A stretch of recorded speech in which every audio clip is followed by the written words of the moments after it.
Imagine a night when the sky begins to shatter. A star, once a distant jewel, suddenly erupts into a colossal flame. Its light floods the void, turning darkness into an ocean of fire.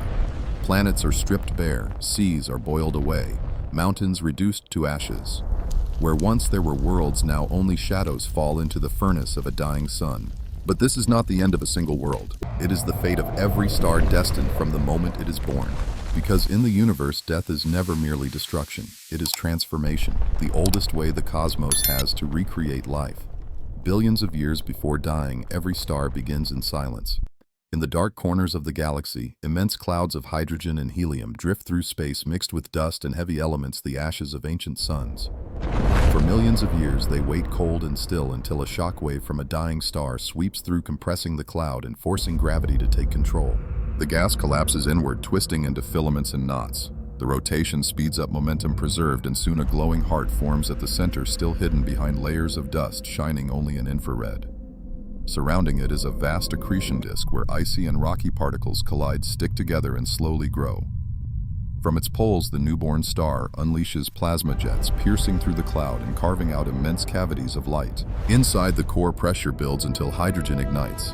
A nuclear fire invisible to the human eye erupts, fusing atoms into something greater. From faint infrared flickers, the star grows brighter and brighter until at last its light breaks through the dust and spills into space. A sun has been born, and from the remaining fragments in its disk, planets will rise. Oceans and mountains will gather, moons will follow, and the cycle will begin again. Every star is born from the death of another, and in turn, every star shares the same destiny: to blaze, to burn, and at last, to die so that new life may continue. Beneath the blazing surface, we see a star conceals an immense architecture, layers of plasma stacked like hidden shells of a planet. Except here, all is fire and light. At the center, within a region only a quarter of its radius yet, holding nearly 40% of its mass, lies a colossal nuclear fusion reactor.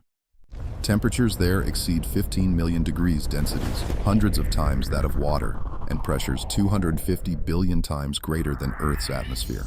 In that fury, 4 million tons of matter are converted into energy every second. Trillions upon trillions of protons collide endlessly, and though the chance of fusion for each particle is only 1 in 10, 28, quantum mechanics allows them to tunnel through their repulsive barrier and unite. This quantum cheat is what makes the universe shine, for without it, no star could exist. The light born in this reactor is not what we see instantly. Newborn photons emerging as gamma rays travel only millimeters before being absorbed and re-emitted in random directions. They take hundreds of thousands of years to crawl out of the radiation zone, gradually shifting from gamma to X-rays, then to ultraviolet, and finally to visible light. A photon may have begun its journey when Homo erectus ancestors were still striking fire, only to reach our eyes today. Farther out, from depths at about 70% of the star's radius, the rules change. Plasma becomes so opaque that radiation cannot pass, and energy is forced to erupt upward through convection. Vast cells of hot gas the size of continents rise at kilometers per second and sink again as they cool. The entire star is like a boiling ocean of fire. Convection cells, thousands of kilometers wide, live only minutes before vanishing. Between them, giant superstructures 30,000 kilometers across persist for days. The surface we think of as still is in fact beating relentlessly with fire. Between the almost solidly rotating radiative zone and the differentially rotating convective zone, faster at the equator, slower at the poles, lies a thin boundary called the tachocline. Here, plasma is twisted like rubber bands, generating magnetic loops thousands of times stronger than Earth's field. From this layer, the magnetic heartbeat of the star is born, dictating its activity cycles, its sunspots, and its plasma eruptions that can engulf whole planets. Just above, light finally escapes from the thin photosphere, only about 500 kilometers thick, less than 1,000th of the star's diameter. The temperature here is about 800 degrees, hot enough to melt any metal, yet cold compared to the core. Seen close, the surface is mottled with bright and dark granules, each about 1,000 kilometers wide, lasting only minutes before fading. On it, enormous sunspots appear larger than Earth itself, where magnetic fields of up to 3,000 Gauss choke off energy flow, cooling the plasma. From their edges, arcs of plasma tens of thousands of kilometers high shoot outward, racing at hundreds of kilometers per second. A star up close is not a stable sphere, but a storming sea cracking endlessly with magnetism and raw energy. In close view, the star's surface is not a smooth golden veil, but a skin in constant convulsion. Each convective granule, thousands of kilometers across, swells like a bubble of fire glowing in the center, then collapsing at the edges where plasma cools and sinks. They live only minutes instantly, replaced by new generations weaving an eternal flickering carpet. Between them lie vast dark regions, sunspots where magnetic fields up to 3,000 Gauss suffocate convection. Many exceed Earth's diameter, and from their rims burst plasma columns tens of thousands of kilometers tall, spears of fire hurled into space at hundreds of kilometers per second. Buried deeper is an invisible yet powerful layer, the tachocline. Here, the rigid rotation of the radiative zone meets the shear of the convective zone, faster at the equator, slower at the poles, differing by nearly 10 days per rotation. This shear twists plasma like giant rubber bands, generating currents and amplifying magnetic loops. From here, the magnetic heart of the star is born, driving the 11-year sunspot cycle, the flares, and the coronal mass ejections that can engulf planets. The whole sphere does not stand still. The equator completes a rotation in about 25 days, while the north and south poles take over 30. Inside, immense sound waves called P-modes bounce and resonate, traveling at hundreds of kilometers per second, making the star ring like a colossal instrument. At the surface, convection pushes plasma upward at 1 to 2 kilometers per second, while the solar wind blows continuously from the corona into space from 400 to 800 kilometers per second. These winds inflate a magnetic bubble surrounding the entire planetary system, and all we see is only the outer expression of a deeper essence, plasma. Inside a star, atoms are ripped apart, electrons and nuclei swimming in a sea of charge, making the whole sphere at once a fluid, a gas, and a giant conductor. Optical opacity varies with ionization. At the core, plasma is nearly transparent to high-energy radiation, but in the outer regions, the fragile presence of negative hydrogen ions blocks light. It is this thin, opaque layer, the photosphere, that releases the light, ending its hundreds of thousands of years in darkness and beginning its 8.5-minute dash through space to reach Earth. What we know of this star comes not only from the light shining on Earth, but from refined observation techniques. Astronomers listen to its rhythms through helioseismology pressure waves propagating throughout the sphere, making the surface oscillate by mere centimeters, yet revealing its inner structure like an ultrasound of a colossal body. Spectroscopic telescopes split light into lines, measuring velocities by Doppler shifts and magnetic strength by Zeeman splitting. The brilliant corona is studied through coronagraphs or during fleeting total eclipses. Even invisible waves, ultraviolet X-rays, are gathered by satellites above the atmosphere. Together, these tools dissect the star from its core to its outermost corona. These measurements confirm one truth: this is a star obsessed with magnetism. In quiet regions, its field is only a few Gauss, but in sunspots, it can surge to 3,000 thousands of times Earth's. Magnetic tubes twist like massive roots, piercing the photosphere, arching into luminous loops in the corona, guiding plasma up and down like waterfalls of fire. The star's magnetism is restless. Every 11 years, it flips its north and south poles, exchanging places. This is its magnetic heartbeat, a cycle of 22 years to return to its original state. At the photosphere, a layer less than 500 kilometers thick, light finally escapes confinement and bursts into space. The temperature around 500-800 degrees is still enough to liquefy iron, copper, or gold into glowing white metal. The surface is mottled with granules the size of states, bright at the center and dark at the edges. Each lasts only minutes, but together they form an endless quilt of motion, a sea of flickering light. But it is not only light. From active regions, high-energy particles, electrons, protons, heavy ions, are accelerated to near light speed. Explosions called flares or coronal mass ejections hurl billions of tons of plasma into space, creating particle storms known as solar energetic events. When they reach Earth, these particles follow magnetic field lines into the atmosphere, igniting skies at the poles into ribbons of green, red, and violet, the aurora, the star's signature upon its planet. Beyond the photosphere, the solar atmosphere opens into three layers: the chromosphere, transition region, and corona. In the chromosphere, temperature reverses course, rising from 7,000 to over 15,000 degrees, while millions of plasma spicules shoot thousands of kilometers upward in mere minutes.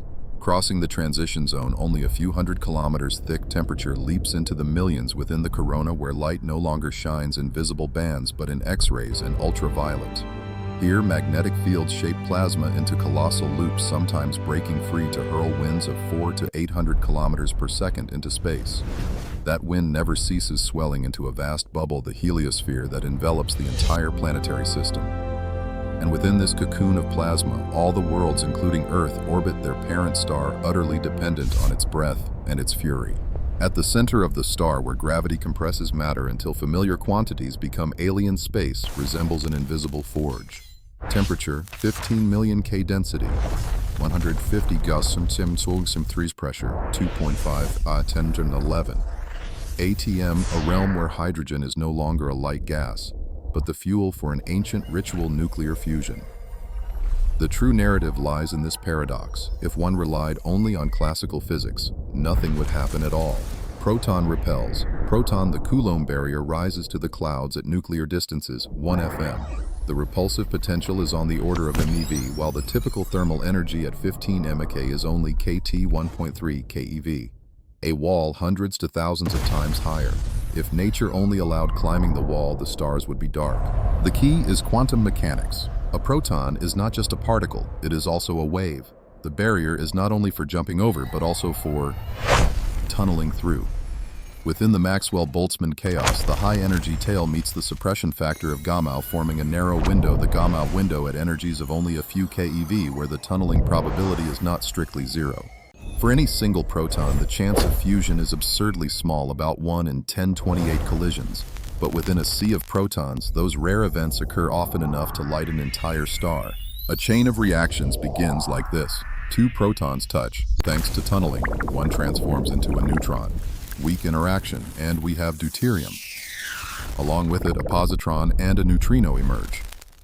The positron meets an electron nearby, annihilating and releasing gamma rays. The neutrino, an almost non-interacting ghost particle, escapes the core almost instantly. Intimate enough to be personal, every second about 6 by 1010 solar neutrinos pass through each square centimeter of your skin unnoticed. Deuterium barely has time to age. It captures another proton to form helium-3, emitting another gamma. In the final step, 2 helium-3 nuclei merge into helium-4, releasing 2 protons to keep the cycle going. The entire cycle closes into a compact equation 4p. He4 plus 2E plus 2Na plus 26.7 MeV. It is the transformation of mass into energy, about 0.7% mass loss compared to the 4 original protons that is the root of all starlight. In numbers, the picture becomes clearer. The sun's total power output is 3.831026 W. Dividing by 26.7 MeV, 4.28 x 10 to 12 J per cycle gives about 8.9 x 37 cycles per second. Each cycle consumes 4 protons, so roughly 3.6 by 138 protons are fused each second, around 6 by 1011 kilojoules of hydrogen per second, or 600 million tons. Of this, about 4.3 by 109 kilojoules no longer exists as matter but is converted into pure energy, EC2, consistent with the observed luminosity. 2 neutrinos are born per cycle, producing a rain of 1.8 neutrinos each second, spread across a sphere of radius 1 AU. This translates exactly into the 6 by 1010 centimeters mentioned above, a near real-time thermometer of the stellar core. The story does not end there, for the proton-proton chain has multiple branches. Under present solar conditions, the PPI branch dominates. 85% helium-3 fuses directly to helium-4. About 15% of the energy flows through the PP2 branch involving beryllium-7, and only a tiny fractions of a percent through PP3 boron-8. But PP3 produces high-energy neutrinos that detectors like Super Kamiokande and SNO capture best. Measuring these different neutrino signatures, PP 0.42 MeV, 7B 0.86 MeV, 8B up to 14 MeV. Solve the historic solar neutrino problem. Neutrinos oscillate between flavors, EMT, so experiments sensitive to only one flavor undercounted them. The harmony between the standard solar model SSM helioseismology, giving us internal temperature density profiles, and neutrino detectors is a beautiful handshake between theory and reality. There is one fact often told incorrectly: the photons you see today were born in the core hundreds of thousands of years ago. True, but incomplete. The newborn photons in the core are MeV gamma rays, and they do not survive to the surface. Their energy is passed along through billions of absorption-re-emission events, each losing a little, each changing direction. So what escapes the photosphere is mostly visible IR light reborn many generations later. What travels straight and instantly from the core to the world is neutrinos. Thus, the light we see reflects energy that has been mixed and transported for 105–106 years, while the heartbeat of the core, whether its temperature is rising or falling, is whispered to us by neutrinos within just 8 minutes 20 seconds. Physics here includes subtle refinements that ensure a star's stability. Electron charges in plasma screen, part of the Coulomb barrier, increasing reaction rates by a few percent. The astrophysical factor SE collects nuclear complexities into a smooth function, leaving the harsh part in the Gamow exponential XP, EGE. And there is the natural thermostat. If the core gets slightly hotter, pressure rises, the star expands, and core temperature drops.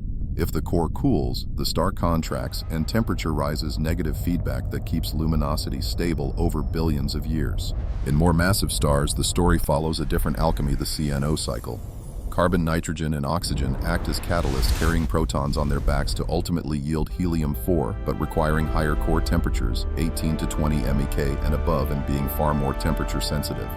For the Sun, CNO contributes only a whisper, 1%, but it has been heard. Recent detections of CNO neutrinos confirm this background voice, a testimony that the universe uses the ashes of previous stars to ignite the next. All of this converges into a single intuition.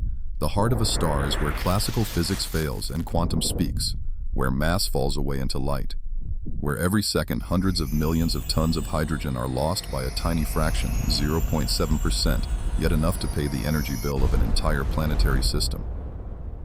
And then that energy takes hundreds of thousands of years to slowly learn how to become sunlight before racing across 1 AU in 500 seconds, touching a leaf, warming your skin, and entering memory. In a single photon of sunlight lies a story 500,000 years long, and a quantum decision made at a few keV against a barrier millions of times higher. That is the soul of stellar fusion, a miracle that requires no miracle. That star has never truly been silent. From afar, its light seems steady, but the closer we come, the surface reveals itself as a vast battlefield where magnetic fields twist, erupt, and decay in chaotic cycles. On that dazzling layer, dark patches emerge. They are not shadows, but places where magnetic fields thousands of times stronger than Earth's choke off the boiling plasma beneath. Temperatures drop to about 3,500 to 4,500 degrees, thousands lower than their surroundings, making them appear dark. These scars can be larger than Earth itself, drifting from mid-latitudes toward the equator over a cycle only to vanish when the star's poles reverse. It is at those scars that fury often ignites. When magnetic fields are stretched to their limit, they snap and reconnect, releasing colossal amounts of energy in just minutes. Plasma is heated to 10, even 20 million degrees, blazing in X-rays and ultraviolet. These eruptions are like cosmic thunder, hurling ionizing radiation and storms of high-energy particles. When aimed at Earth, they disrupt the ionosphere, shutting down radio, skewing GPS, and painting the sky with a violent light. But it does not stop there. At times, an entire magnetic loop in the corona bursts free, dragging billions of tons of plasma into space. That magnetic cloud can swell larger than the star itself, racing outward at thousands of kilometers per second. When it strikes a planet, it slams into the magnetic shield, making the entire world tremble. Earth often answers such blows with curtains of light. Particles spiral along magnetic field lines, plunge toward the poles, and smash into nitrogen and oxygen, turning the atmosphere into glowing veils of green, red, and violet. Auroras are the fierce signature the star writes upon the sky. But not every gift is beautiful. In 1989, a powerful geomagnetic storm pushed auroras as far south as Florida and collapsed Quebec's entire power grid for 12 hours. In 1859, the Carrington event was even fiercer. Telegraph wires caught fire, equipment exploded, and skies worldwide blazed like dawn at midnight. If such an event struck today, the damage would go far beyond burning wires. It could paralyze the internet, satellites, and entire continental power grids. Even on its calmest days, the star still breathes. It exhales the solar wind, a constant stream of protons and electrons pouring from the corona at 400 to 800 kilometers per second. That wind inflates a plasma bubble surrounding the whole planetary system, shielding it somewhat from cosmic radiation, yet also leaving marks upon planetary magnetic fields, sparking auroras and eroding atmospheres on worlds without protection. Our life, therefore, is more fragile than we think. Satellites in low orbit can fall when the atmosphere swells during solar storms, as in 2022, when dozens were burned up within days. Transformers on Earth can be struck by induced currents so strong they explode, taking years to replace. Astronauts outside Earth's shield on the International Space Station or one day on the Moon or Mars could be killed by radiation if a major flare erupted without warning. The star is thus both the light that nurtures life and the engine of fury that can rewrite a planet's history in a single explosion lasting minutes. Every day beneath the blue sky, we live in its embrace and under its threat. Our star is not just a randomly exploding sphere. It has a steady breath, a cosmic rhythm that humanity has recorded for centuries. The importance of this rhythm lies not only in its beauty, but in how it determines the intensity of solar storms, and with them the stability of technology and life on Earth. One of the clearest manifestations of this rhythm is the roughly 11-year cycle of sunspots on the surface. At times, they cover the photosphere, hundreds appearing in just a few months, and at other times, the sun's face seems smooth without a single dark blemish. When sunspots abound, solar storms and auroras erupt in rapid succession. When they are few, the star appears calmer, though never truly quiet. The cause lies in the magnetic engine deep within the star. Plasma in the convective zone and the tachocline moves at different speeds, twisting and stretching magnetic field lines. After years of winding, the field reaches its breaking point, then reorganizes, creating the cycle. When the process peaks, the magnetic poles flip north and south, trading places, turning the cycle into a true 22-year rhythm. Sunspots do not appear randomly. They usually begin at mid-latitudes, then year by year creep toward the equator, leaving on charts a distinctive butterfly pattern that astronomers have drawn for nearly 2 centuries. That image shows that sunspots not only rise and fall in number, but also follow a spatial law of migration. Yet the cycle is not as regular as a clock. There have been stretches when the star fell into prolonged silence. In the 17th century, nearly 70 years passed with sunspots almost vanishing, the Maunder minimum coinciding with unusually harsh winters on Earth when the Thames froze and Europe shivered through the Little Ice Age. Sometimes the cycle shortens to 9 years, sometimes stretches to 14, and its intensity ranges from weak to ferocious. Today, humanity watches this cycle with concern as well as fascination. At solar maximum, auroras burn brighter, but so do the risks of communication blackouts, GPS disruptions, and satellite damage. Governments, telecom companies, and even astronauts must monitor this stellar heartbeat closely, for it is the unofficial clock of space weather, a weather that can decide the safety of a civilization built on electricity and signals. In the imagination of many, the solar system resembles a perfect machine, planets orbiting steadily around their central star, like a cosmic clock that never misses a beat. But the truth is more complex. Against the backdrop of the galaxy, we are not standing still. Invisible forces from neighboring stars quietly sow instability into orbits once thought secure. Our star drifts through the Milky Way at about 828,000 km, taking over 200 million years to complete a single orbit around the galactic center. On that journey, it does not travel alone. Billions of other stars move as well, gliding past, sometimes only a few light years away. Occasionally, such gravitational encounters come close enough to tug at the edges of our system, especially the Oort cloud, home to trillions of frozen comets. Internally, the solar system is fairly stable. The planets hold each other in a fragile balance, with only the tiniest chance of orbits becoming chaotic naturally after billions of years. But add external forces, the gentle pull of a passing star, and that balance can be broken. Even a star just a quarter the sun's mass, if it passed within 100 astronomical units, could significantly raise the risk of orbital disruption. Recent studies have tried adding this factor into simulations. Thousands of scenarios were run for the next 5 billion years, taking into account the density of stars in the galaxy and the probability of close passes. The results show if the system is treated in isolation, the chance of Earth being ejected from its orbit or colliding is almost zero. But when passing stars are included, that probability is no longer zero, though only 0.2% for Earth, 0.3% for Mars, and 5% for Pluto.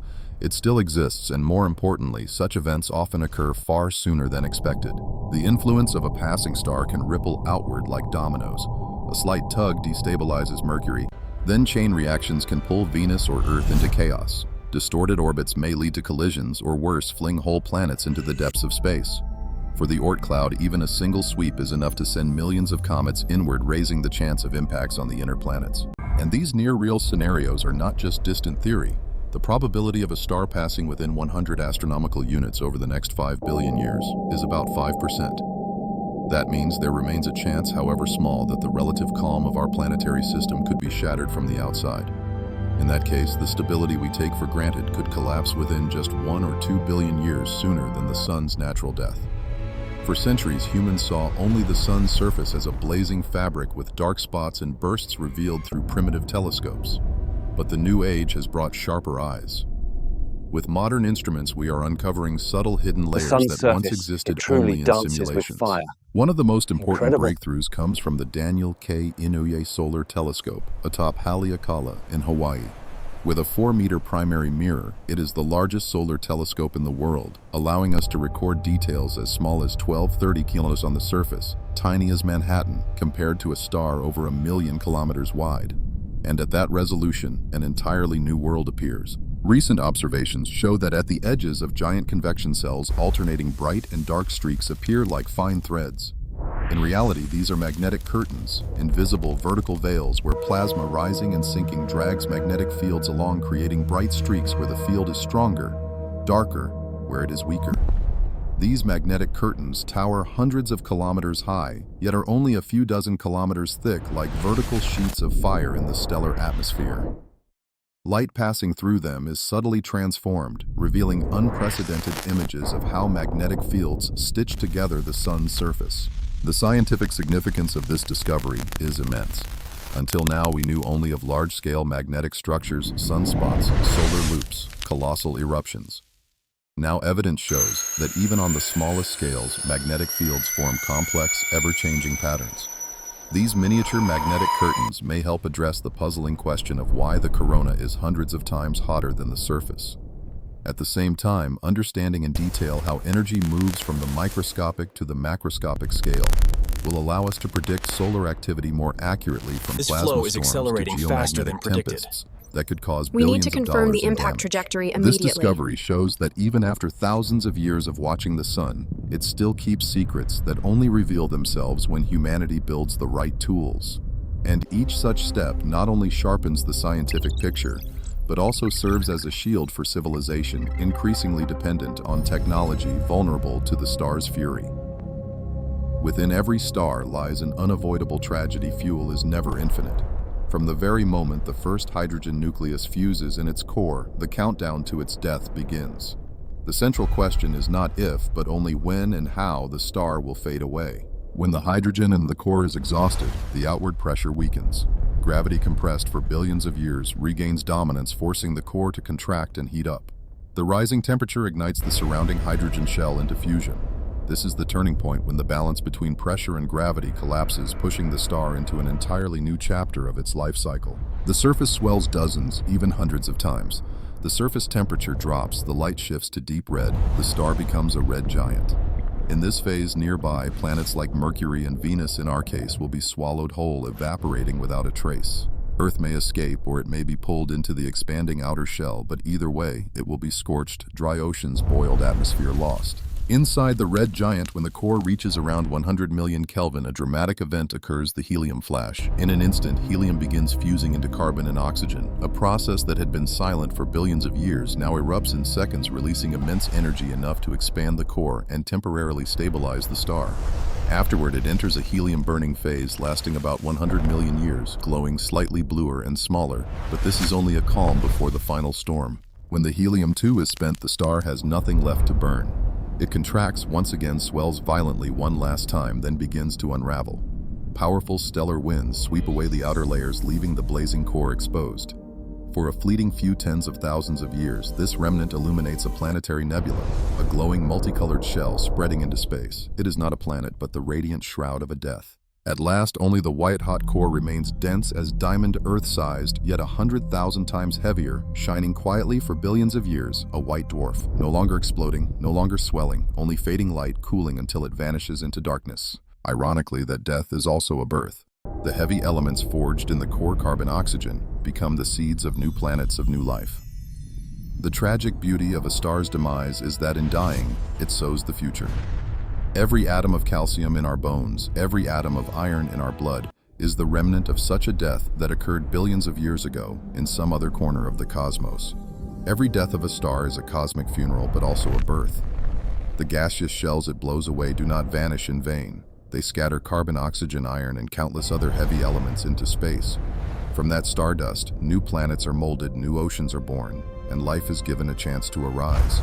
The universe knows nothing of waste, it recycles precisely through destruction. Within every atom of the human body lies the memory of ancient deaths. The calcium in our bones was once forged in the core of a red dwarf star. The iron in our blood was once hammered into being in a supernova. Even the rare elements inside the circuits of a phone or computer could only have been created in the violent seconds of stellar explosions. So when we look up at the sky, we are not only seeing the light of distant suns, we are gazing at our own lineage, our cosmic ancestry. We do not stand outside this story, we are its direct result. The universe in its own way has found a method to turn death into a cycle. A star fades, a nebula glows, a new planet is born, and on it may arise creatures who can look back at the heavens and wonder about their origins. That is the tragic beauty of every star. They must die so that life may be born. And when we whisper the words, "We are stardust," it is not just poetry. It is the deepest truth about the human condition in the cosmos. When a star dies, it does not vanish. It leaves within us a heartbeat of iron, a breath of oxygen, and a memory of light. We do not merely live beneath the stars. We are the dead stars themselves, able to dream, to love, and to wonder about our own origins.